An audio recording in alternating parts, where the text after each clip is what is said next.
ఏమైంది రఘు? వచ్చినప్పటి సంది డల్గా ఏం మాట్లాడకుండా నిలబడ్డావు? What happened? ఏం జరిగింది రఘు, చెప్పు.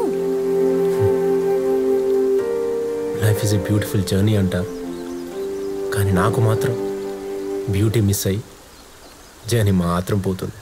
చీకట్లు. ఎవరికైనా అనుకున్నది చెప్పడంలో డిలే చేయొద్దని అర్థమైంది. దానివల్ల ఎంత మిస్ అవుతున్నామో ఆ పెయిన్ని కంట్రోల్ చేసుడు చాలా కష్టం సంధ్య. క్లియర్గా చెప్పు రఘు, వాట్ హ్యాపెండ్? నీకు నేను కనిపించేంత ఆనందంగా లేను సంధ్య.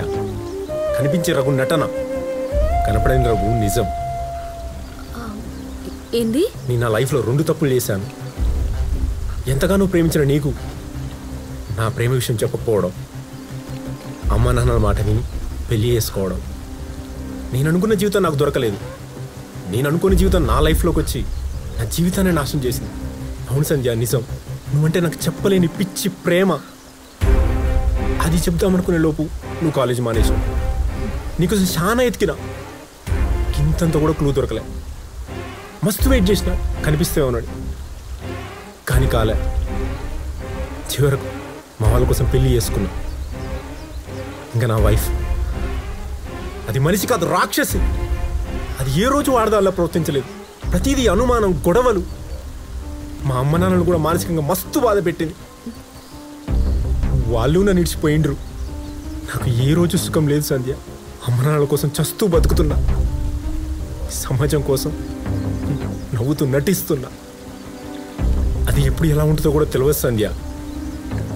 సిగ్గు విడిచి చెప్పాలంటే నాకు కనీసం పడకసుకొని కూడా లేదు సంధ్య.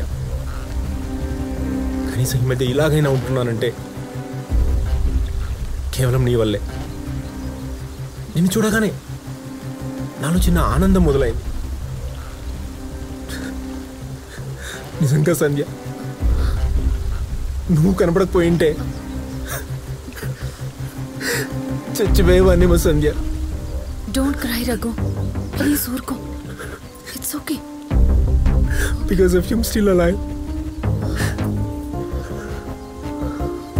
కూల్ రఘు. నమస్కారం ఎమ్మెల్యే గారు. నమస్కారం శ్రీనివాస్ గారు, ఎలా ఉన్నారు? నేను బాగున్నాను సార్, అంతా ఓకే. ఎంతవరకు వచ్చింది మీ ప్రాజెక్ట్ రిపోర్ట్? అది డిస్కస్ చేయడానికి మీ దగ్గరకు వచ్చాను సార్.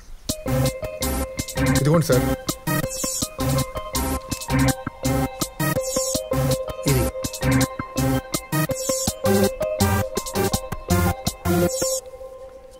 సార్, ఎలాగైనా ఈ ప్రాజెక్ట్ మీరే చూసుకోవాలి. ఈ ప్రాజెక్ట్తో మీ గ్రామానికి మంచి పేరు వస్తుంది. అంతేకాకుండా ఇక్కడున్న యువతకు ఉపాధి కల్పిస్తుంది. తప్పకుండా శ్రీనివాస్ గారు, మీరంతగా చెప్పాలా? నేనున్నా కదా. Thank you sir.